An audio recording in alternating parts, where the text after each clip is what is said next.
Oh hey, didn't see you there. I just heard there's an anime about, like, book authors, but it's anime boys, and I can already tell you Dr. Seuss is going to be my favorite character. Bungo Stray Dogs, or as I call it, Beep Beep Lost Sheep, started in 2012 with writer Kafka Asagiri, and the art being done by Sango Harukawa. The idea of having a bunch of authors who have kind of like passed, represented as teens and young adults, into a story was an idea that interests Kafka. Really, role dynamics and personalities were taken into consideration, like the friendship between Dazai, Ango, and Oda.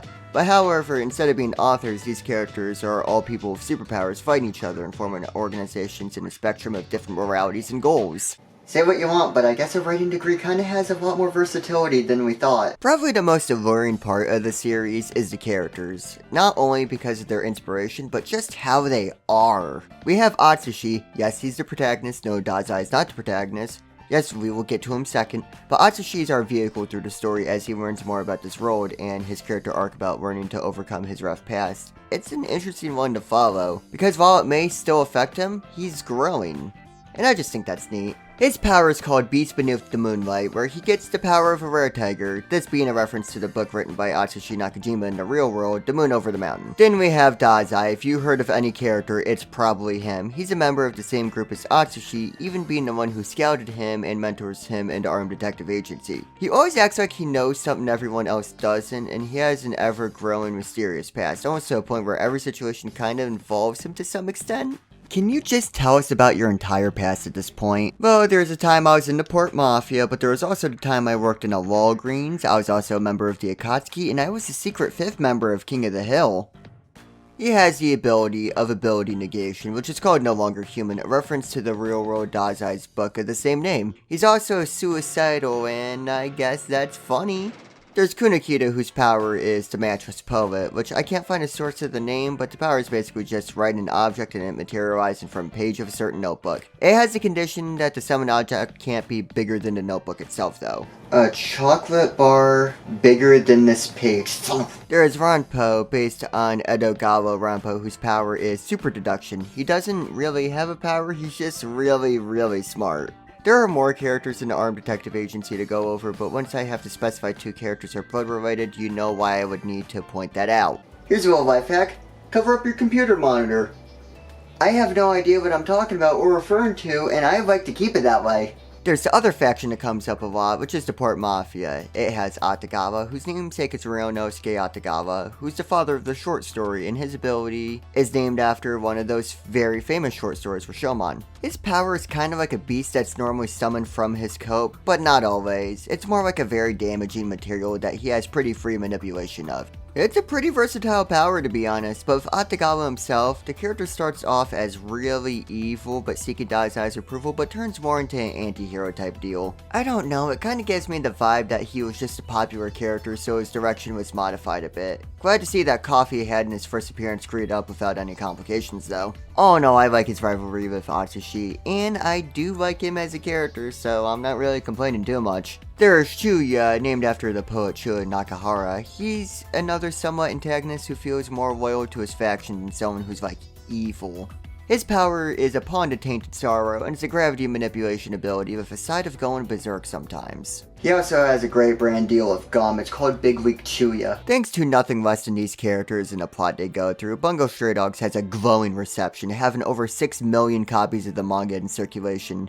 The critical reception's been pretty good as well by the people who appreciate the detail and the balance between light and dark storylines, but we all know what good critical and commercial feedback means: spin-offs. We have the Dead Apple movie, which takes place after the 2nd season. It's not a necessary watch, but it's more beep beep lost sheep, so who am I to complain? There's also a manga adaptation of it, so if you're strongly against the whole movie thing, you can make your statement there. There's the Bungo Stray Dogs Von manga, which got an anime adaptation. Finally, my fever dreams can have Dazai in them! It's a nice, cute show, but honestly, I think its main reason for being made is to keep Bungo Stray Dogs in people's minds while Season 4 was waiting to be made. But there is another spin-off manga series called Beast, which is basically if Atsushi and Atagawa switched roles in terms of what faction they're on. Of course, it's not exactly the same. In this universe, Dazai is the boss of the entire Port Mafia. Oda, a character who played a different role, takes the place of the mentor character. Of course, it does spiral more out of the normal plot, but honestly, it's just really good. There are the Bongo Stray Dog novels that serve a whole lot of purposes. There are the ones that explore characters past like Dazai's entrance exam, The Dark Era, Untold Origins of a Detective Agency, Dazai Chuya age 15, and there are other stories like the Beast novels, a novel called Snowbringer. Basically, if there's a question, chances are there's a light novel that answers it. Wait, what time is it? You know, I'm glad I didn't wait a minute to ask this question. With that said, let's get into the first chapter to really see what spawned all of this. We get a nice cover page of the main character doing that whole starvation thing. We get a hint of his past while he sees someone drowning enter Dazai, and we get an awesome joke of wanting to die. I mean, we all miss McDonald's breakfast some mornings, it's not the end of the world. Dazai asks if Atsushi is hungry, and we get the introduction of Kunakita. Here to fast forward, they get food and talk about the tiger that's running around. Mention they are members of the Armed Detective Agency, and they ask Atsushi's help, where plot twist, he is the tiger. And we see Dazai being so damn cool. Dazai asks the rest of the members who suddenly happen to be there if Atsushi can join, and we have our entire setup to explore this role. I get it.